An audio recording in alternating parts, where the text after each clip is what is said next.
Hello students, જય સ્વામિનારાયણ. આજે આપણે ભણવાનું છે ઉર્જા સંરક્ષણનો નિયમ. ઉર્જા સંરક્ષણનો નિયમ. ઉર્જા સંરક્ષણનો નિયમ. હવે ઉર્જા સંરક્ષણનો નિયમ તમને શું કહેવા માંગે છે એની પહેલા આપણે એક વાત કરીએ કે શું ઉર્જા છે, બરોબર છે, એ એકબીજામાં આંતર રૂપાંતરીય થાય કે ના થાય. બરોબર છે, એકબીજામાં રૂપાંતર થવું એટલે કે જો સ્થિતિ ઉર્જા હોય તેમાંથી ગતિ ઉર્જામાં રૂપાંતર થાય કે ના થાય, ગતિ ઉર્જા હોય તેમાંથી સ્થિતિ ઉર્જામાં રૂપાંતર થાય કે ના થાય. બરોબર છે. તો આવી રીતના કે ઉર્જા છે, બરોબર છે, એ એકબીજામાં રૂપાંતર થાય છે કે નથી થતી. આપણે ઘણી બધી જગ્યાએ જોવા મળે છે કે ઉર્જા છે એ એકબીજાની અંદર રૂપાંતરિત થાય છે. કેવી રીતના? તો કે કોઈ પણ વસ્તુને તમે ઉપર ઊંચા સુધી લઈ જાઓ, એટલે આપણે એવું વાત કરી હતી કે કોઈ પણ વસ્તુને ઊંચાઈ સુધી લઈ જઈએ તો એનામાં સ્થિતિ ઉર્જા રહેલી હોય છે.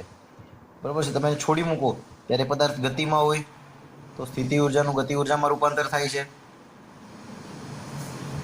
બરોબર છે, સ્થિતિ ઉર્જાનું ગતિ ઉર્જામાં રૂપાંતર થાય છે. હવે ગતિ ઉર્જામાં રહેલી હોય છે તો એક જગ્યાએ ઊભી રહી જાય છે.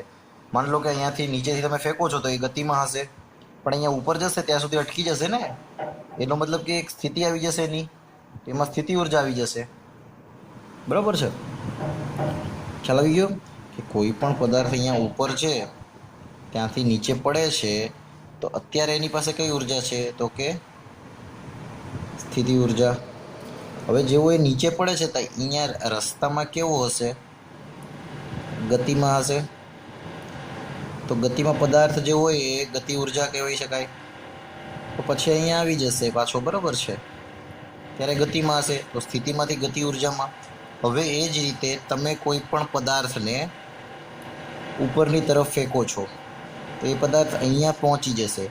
અહીંયા વચ્ચે કેવો હશે? તમે ફેંકો એટલે કેવો હશે? ગતિમાં હશે. અહીંયા આવશે જ્યારે, ત્યારે એની પાસે શું આવી જશે? સ્થિતિ ઉર્જા. બરાબર છે, ગતિમાંથી સ્થિતિમાં, સ્થિતિમાંથી ગતિમાં. એટલે ઉર્જાનું એકબીજાની અંદર રૂપાંતરણ થાય છે. ને હવે આપણે જે ભણવાનો છે ઉર્જા સંરક્ષણનો નિયમ, એ એવું કહે છે કે બરોબર છે, તો આપણે એવું કહી શકીએ કે ઉર્જાને સંરક્ષણનો નિયમ શું કહે છે તમને કે ઉર્જા છે, બરોબર છે, એ એક સ્વરૂપમાંથી બીજા રૂપમાં, ઉર્જા એક રૂપમાંથી બીજા રૂપમાં રૂપાંતરિત થઈ શકે છે. એટલે કે જે આપણે વાત કરીએ તો કે ઉર્જા એક રૂપમાંથી બીજા રૂપમાં, એક રૂપમાંથી બીજા રૂપમાં રૂપાંતરિત થઈ શકે છે. એટલે એનો નાશ નથી થતો, પણ શું થાય છે? એકમાંથી બીજા સ્વરૂપમાં રૂપાંતર થઈ શકે છે. પણ હવે આપણે વાત કરીએ કે જ્યારે ઉર્જા છે એ રૂપાંતરણ થાય ત્યારે તંત્રની કુલ ઉર્જા અચળ રહે છે. કે માની લો કે કોઈ ઉર્જા છે આપણી પાસે, બરોબર છે, એમાંથી એક સ્વરૂપમાં રૂપાંતર થાય છે, એમાંથી કોઈ બીજા સ્વરૂપમાં રૂપાંતર થાય છે, ને પાછું એ મૂળ સ્વરૂપમાં આવી જાય છે. ભલે ઉર્જાનું આ આપણે એક્ઝામ્પલ છે, બરોબર છે, આવું કંઈ હોય નહીં કે સર ચોરસમાંથી ત્રિકોણ બની ગયું, ત્રિકોણમાંથી લંબચોરસ બની ગયું, પણ ઉર્જા છે એ ઉર્જા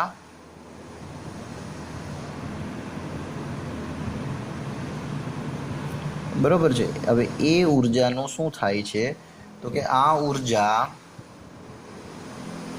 હવે માની લો કે આ આપણી એક આખી સિસ્ટમ છે. આ શું છે?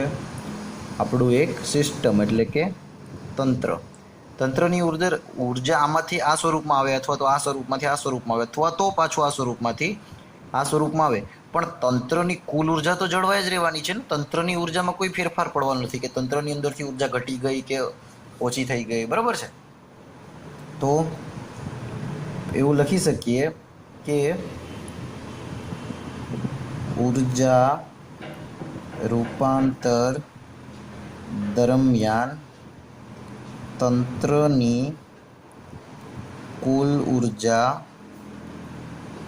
અચળ રહે છે. ઉર્જા રૂપાંતર દરમિયાન તંત્રની કુલ ઉર્જા તો કેવી રહે છે? અચળ રહે છે. અને આ વસ્તુ શું છે? તો કે આ ઉર્જા સંરક્ષણનો નિયમ છે. આ શું છે? ઉર્જા સંરક્ષણનો નિયમ. હવે બીજી ભાષામાં કે બીજા સ્વરૂપે આપણે લખવું હોય તો બીજા સ્વરૂપે આને આ રીતે લખી શકાય કે આવી રીતના લખી શકાય કે ઉર્જા ફક્ત એક સ્વરૂપમાંથી બીજા સ્વરૂપમાં રૂપાંતરિત થઈ શકે છે. બીજું એટલે કે ઉર્જા ફક્ત એક સ્વરૂપમાંથી બીજા સ્વરૂપમાં રૂપાંતરિત થઈ શકે છે. બરાબર છે. પરંતુ તેની ઉત્પત્તિ કે વિનાશ થઈ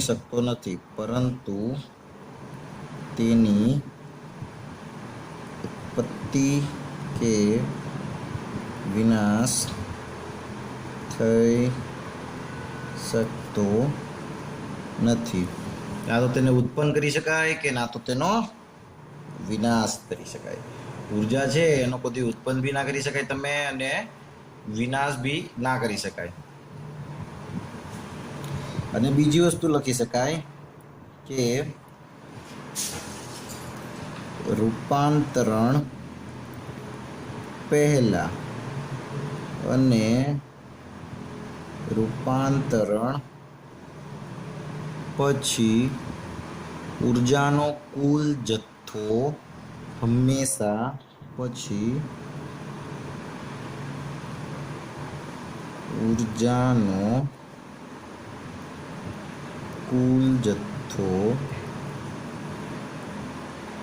અચળ રહે છે.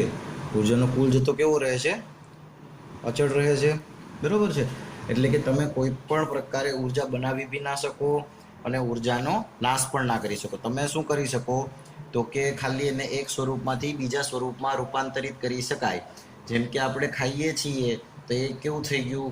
પછી આપણા શરીર છે, એટલે કે જો આપણા શરીરને શું મળશે? તો કે રાસાયણિક ઉર્જામાંથી આપણે શું કરીએ છીએ? આપણા સ્નાયુનો ઉપયોગ કરીએ છીએ, એટલે સ્નાયુ ઉર્જાઓથી આપણે કોઈ વસ્તુ સાધન ચલાવીએ છીએ તો યાંત્રિક ઉર્જા. એ યંત્રથી કોઈ પદાર્થ ગતિમાં આવે છે તો ગતિ ઉર્જા. એટલે પદાર્થ છે, ઉર્જા છે, એ ઉર્જા એક ઉર્જામાંથી બીજી ઉર્જામાંથી ત્રીજી ઉર્જા, એ રીતે ચાલ્યા આવે છે. બરોબર છે. હવે આગળ જોઈએ.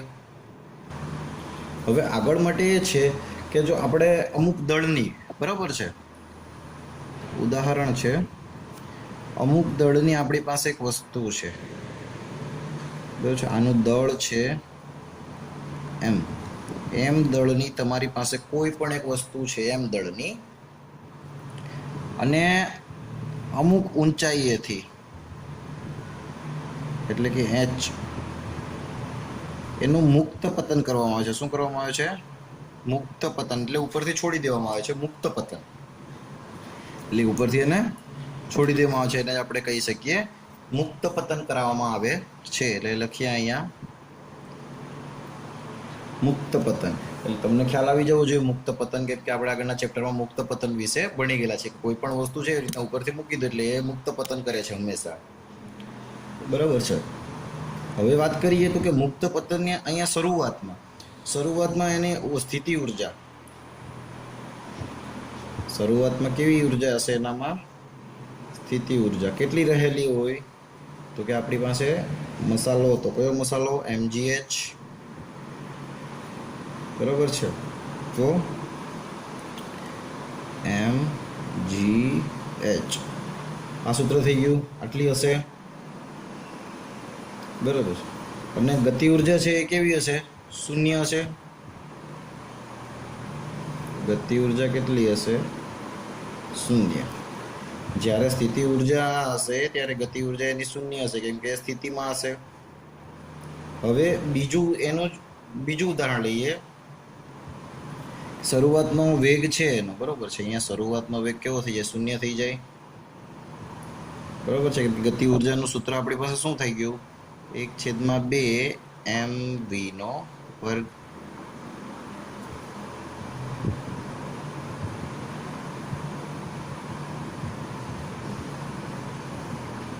બરોબર છે, બરોબર છે. કે જ્યારે પણ ગતિ ઉર્જા શૂન્ય હોય ત્યારે ગતિ ઉર્જા કેટલી થાય? તો કે 1/2 mv નો વર્ગ. હવે આગળ સ્થિતિ ઉર્જા છે, બરોબર છે, નીચે પડતી હોય.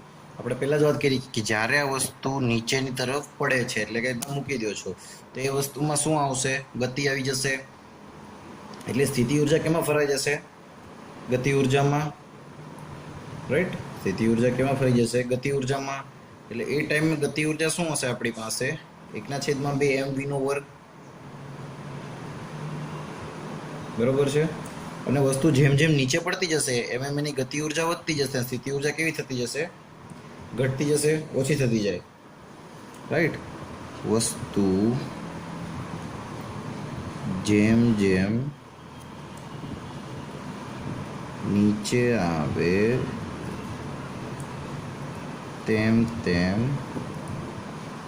સ્થિતિ ઉર્જા ઓછી અને ગતિ ઉર્જા વધારે થતી જશે. સ્થિતિ ઉર્જા ઓછી અને ગતિ ઉર્જા વધારે થતી જશે. હવે બરોબર છે. હવે વસ્તુ જમીન પર પહોંચે ત્યારે એચ શું થઈ જશે? શૂન્ય, બરોબર છે. શું થઈ જશે?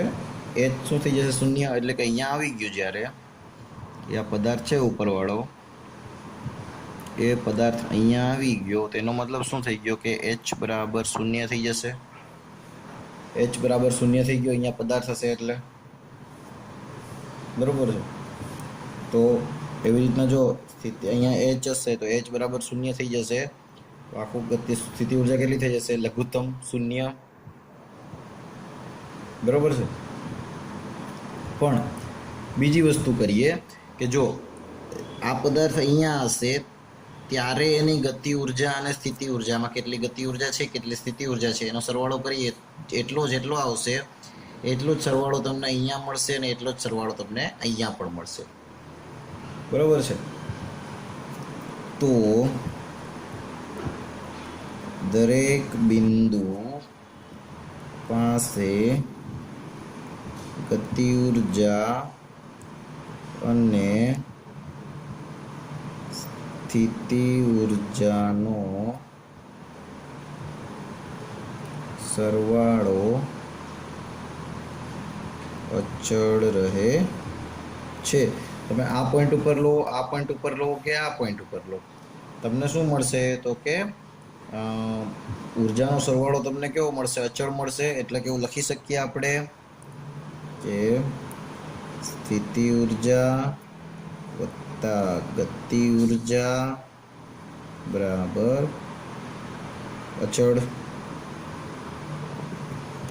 અથવા તો mgh વત્તા 1/2 mv નો વર્ગ બરાબર અચળ, રાઈટ.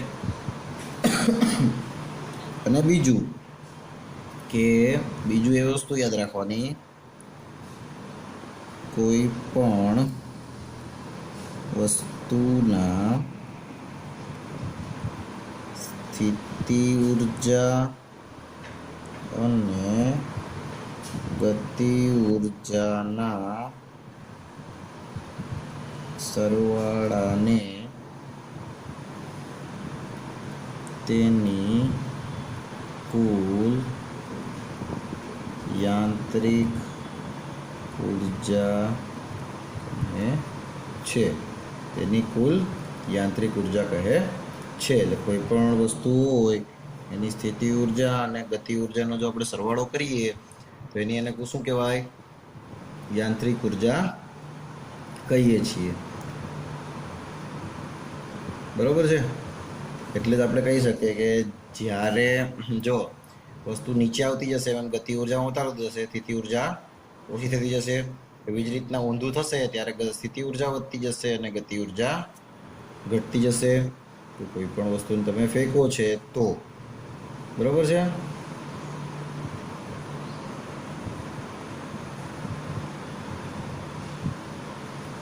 જોઈ લો, એની માટે આપણે એક કોષ્ટક બી આપેલું છે, સિમ્પલ છે, થઈ જશે. જો શું લખેલું છે કે ઊંચાઈ જે વસ્તુ આવેલી છે એટલે અહીંયા તમને વસ્તુની ઊંચાઈ આપેલી છે, બરોબર છે. કે જો 20 કિલોગ્રામ દળની કોઈ પણ વસ્તુ 4 મીટરની ઊંચાઈથી મુક્ત પતન પામે છે. 4 પછી 3 20 કેજી દળ છે, બરોબર છે એનું. તો m બરાબર 20 અને બસ. હવે અહીંયા કે જો એક આવું જેવું તમને આપેલું છે, એની અંદર તમને એવું કીધેલું છે અહીંયા ઊંચાઈ આપેલી છે, પછી તમને સ્થિતિ ઉર્જા આપેલી છે, પછી તમને ગતિ ઉર્જા આપેલી છે, પછી તમને એવું કીધું છે કે સ્થિતિ ઉર્જા વત્તા ગતિ ઉર્જા, બરોબર છે. આ બંનેનો સરવાળો કેવો રહેશે એ જોવાનો છે. જો અહીંયા ઊંચાઈ 4 આપેલી છે તો સ્થિતિ ઉર્જાના સૂત્ર આપણે મૂકીએ તો, અને પહેલું લેવાનું છે 10 મીટર પ્રતિ સેકન્ડનો વર્ગ, બરોબર છે. 10 કિલોમીટર પ્રતિ સેકન્ડનો વર્ગ. આ બી જૂલ થશે, આ બી જૂલમાં આવશે અને આ તો જૂલમાં જ આવવાનું છે, જૂલનો સરવાળો એટલે. તો જો આપણે અહીંયા ગુણાકાર જ કરવાનો છે તો કે 10 mgh, સૂત્ર યાદ રાખી લેજો, mgh 1/2 mv નો વર્ગ. તો અહીંયા mgh એટલે 20 ગુણ્યા ઊંચાઈ છે 10 છે દળ, ગુણ્યા ઊંચાઈ કેટલી છે આપણી પાસે 4, બરોબર છે. એટલે 4 દુ 8 એટલે કે 800, બરોબર છે. હવે એ જ રીતના અહીંયા જોઈએ 1/2 ગુણ્યા એમ કેટલું છે 20 ગુણ્યા v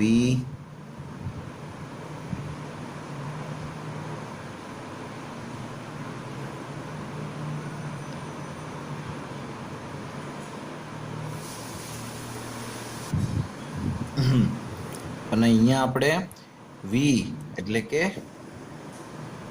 અંતિમ વેગ, પણ કોઈ પણ વસ્તુ અહીંયા પડતી હોય ત્યારે આ જગ્યાનો વેગ કેટલો હશે? 0 હશે, એટલે 0નો વર્ગ. હવે 0 છે આપણી પાસે, બધું શું થઈ જશે? 0 થઈ જશે. તો 0 વત્તા 800 બરાબર 800,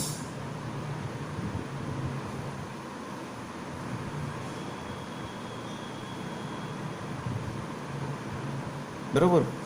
એટલે આ રીતે તમે એની યાંત્રિક ઉર્જા શોધી શકો.